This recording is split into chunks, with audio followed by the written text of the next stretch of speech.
जय मसीह की। Good morning. आज सुबह प्रभु का वचन हमारे लिए दूसरा राजाओं की किताब अध्याय 5 आयत 10, सेकेंड किंग्स चैप्टर 5 वर्स 10 आपके लिए पढ़ना चाहती हूँ। तब एलीशा ने एक दूत से उसके पास यह कहला भेजा, तू जाकर यरदन में 7 बार डुबकी मार, तब तेरा शरीर जो का त्यों हो जाएगा और तू शुद्ध होगा। यहाँ पर ये एलीशा ने कही हुई बात किससे कहा जा रहा है? हम लोग 5वीं अध्याय से देखते हैं कि वहां पर नामान नामक एक सेनापति है। वो बहुत वीर शूर व्यक्ति था, लेकिन वो एक कोढ़ी था। उसके शरीर में वो कोढ़ से पीड़ित था। वो लेप्रेसी के कारण वो बीमार व्यक्ति या पीड़ित व्यक्ति था।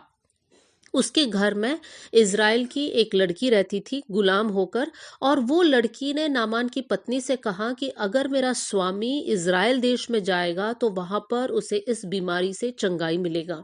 इस बात को सुनकर नामान इज़राइल देश में पहुंचा।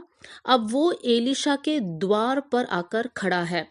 एलीशा उस समय का भविष्यवक्ता था, और जब एलीशा को पता चला कि नामान मेरे दरवाजे के बाहर है, तब एलीशा ने एक दूत को भेजा और कहा, जाकर यरदन में 7 बार डुबकी मार, तब तेरा शरीर चंगा हो जाएगा और तू शुद्ध होगा।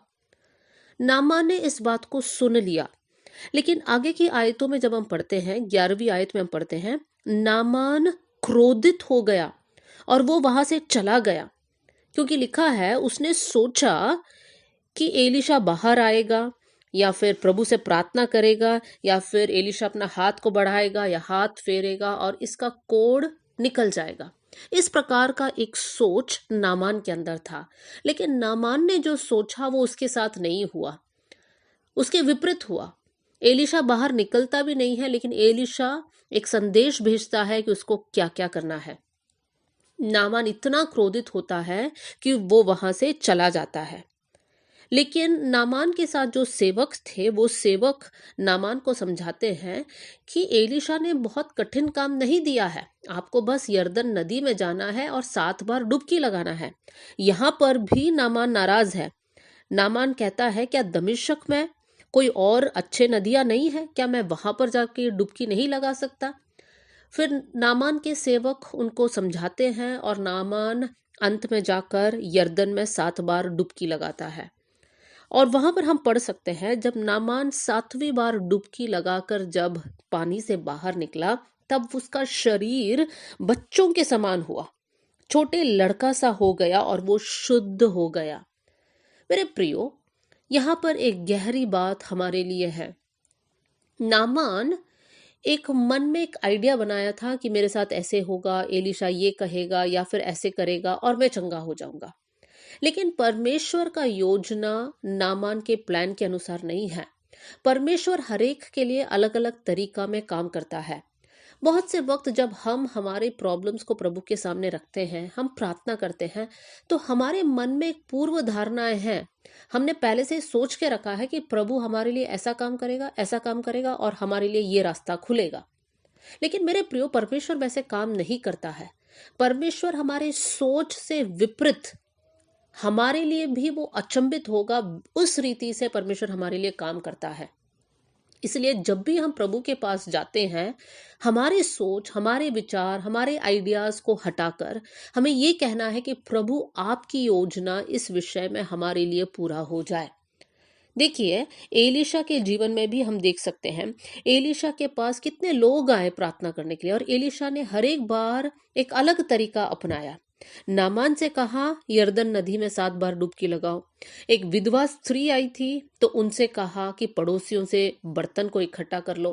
फिर बाद में हम लोग आगे के अध्याय में हम देख सकते हैं, 6वीं अध्याय में एक इंसान जो लकड़ी काटता है, उसका कुल्हाड़ी पानी में गिर जाता है। एलीशा वहां पर एक लकड़ी का टुकड़ा फेंकता है। तो एलीशा का भी काम करने का तरीका अलग है, क्योंकि एलीशा परमेश्वर की अगुवाई के अनुसार करता है। तो हमारा परमेश्वर जब काम करता है, अलग अलग तरीके में काम करता है। देखिए, नए नियम में भी हम देख सकते हैं, यीशु मसीह का काम करने का तरीका अलग है। कभी यीशु मसीह हाथ पकड़कर बीमारी को डांटता है, कभी यीशु मसीह कहता है तेरा विश्वास ने तुझे चंगा किया है, कभी यीशु मसीह के पास जो आकर छूते हैं वो चंगे हो जाते हैं, कभी यीशु मसीह आंखों पर मिट्टी डालकर बोलता है जाकर धोकर आ जाओ, वहां पर चंगाई मिलता है। यीशु मसीह का तरीका बहुत अलग है, लेकिन हमारी समझ से पार है।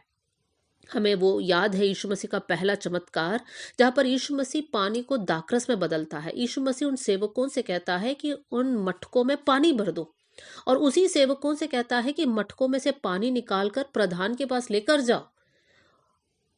वो सेवक को ये डर होगा कि ये पानी लेकर हम कैसे जाए, लेकिन उन्होंने वो आज्ञा माना और वो पानी दाखरस में बदल गया। मेरे प्रियो, हमारी जिम्मेदारी है कि हम परमेश्वर की आज्ञा को माने। भले हमें समझ नहीं आया, भले हम लोग को लगता है कि ऐसा करने से हमारे लिए गड़बड़ी होगा, फिर भी हम प्रभु पर भरोसा कर कर परमेश्वर की बात को माने। अपनी बुद्धि लगाने की जरूरत नहीं है। जहां कहीं हम लोग हमारी बुद्धि लगाते हैं वहां पर हम फेल हो जाते हैं, लेकिन हमारी योजना, हमारे आइडियाज, हमारे दिमाग को हटाकर हम प्रभु से कहे प्रभु आप हमें बताइए हमें क्या करना है, हम वही करेंगे। और जब हम ऐसे करेंगे, परमेश्वर हमारे जीवन के लिए अद्भुत राह खोलेगा। आइए हम लोग प्रार्थना करें। स्वर्गीय पिता, आज का वचन के लिए मैं धन्यवाद करती हूँ प्रभु जी।